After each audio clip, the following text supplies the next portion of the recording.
மதுரை மாவட்ட விளையாட்டு அரங்கில் தமிழ்நாடு விளையாட்டு மேம்பாட்டு ஆணையம் சார்பில் புதிதாக அமைக்கப்பட்டுள்ள முதலமைச்சரின் இளைஞர் விளையாட்டு அரங்கம் இன்று பொதுமக்கள் பயன்பாட்டுக்காக திறந்து வைக்கப்பட்டது. இந்த புதிய விளையாட்டு அரங்கத்தை தமிழ்நாடு அரசின் எரிசக்தி மற்றும் சட்டத்துறை அமைச்சர் சிடிஆர் நிர்மல்குமார் ரிப்பன் வெட்டி திறந்து வைத்து அரங்கத்தின் பல்வேறு வசதிகளை பார்வையிட்டார். இந்த நிகழ்ச்சியில் மதுரை மாவட்ட ஆட்சித்தலைவர் நிஷாந்த் கிருஷ்ணா, மாநகராட்சி ஆணையாளர் கௌரவ்குமார், சட்டமன்ற உறுப்பினர்கள், தமிழ்நாடு விளையாட்டு மேம்பாட்டு ஆணைய அதிகாரிகள் மற்றும் பல்வேறு அரசு அலுவலர்கள் கலந்து கொண்டனர்.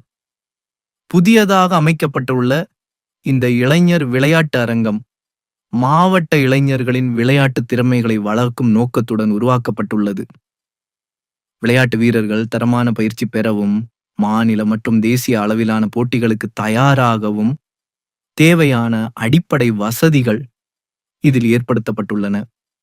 விழாவில் கலந்து கொண்ட அமைச்சர் சிடிஆர் நிர்மல்குமார் அரங்கத்தின் பல்வேறு அம்சங்களை ஆய்வு செய்து விளையாட்டு வீரர்களுடன் கலந்துரையாடினார்.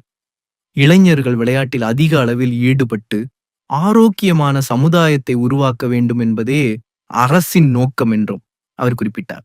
தமிழ்நாடு அரசு விளையாட்டுத் துறைக்கு தொடர்ந்து முக்கியத்துவம் அளித்து வருவதாகவும், மாவட்டந்தோறும் நவீன விளையாட்டு உள்கட்டமைப்புகளை உருவாக்கும் பணிகள் முன்னெடுக்கப்பட்டு வருவதாகவும் நிகழ்ச்சியில் தெரிவிக்கப்பட்டது. இந்த புதிய அரங்கம் மூலம் மதுரை மற்றும் சுற்றுவட்டார பகுதிகளைச் சேர்ந்த மாணவர்கள் மற்றும் இளைஞர்கள் பல்வேறு விளையாட்டு பயிற்சிகளை நவீன வசதிகளுடன் மேற்கொள்ள வாய்ப்பு கிடைக்கும் என அதிகாரிகள் தெரிவித்தனர்.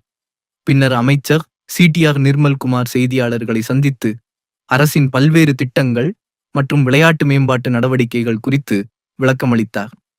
மொத்தத்தில் மதுரையில் திறக்கப்பட்டுள்ள முதலமைச்சரின் இளைஞர் விளையாட்டு அரங்கம் இளைஞர்களின் விளையாட்டு கனவுகளுக்கு புதிய ஊக்கமாக அமையும் என்ற நம்பிக்கை அனைவரிடமும் உருவாகியுள்ளது.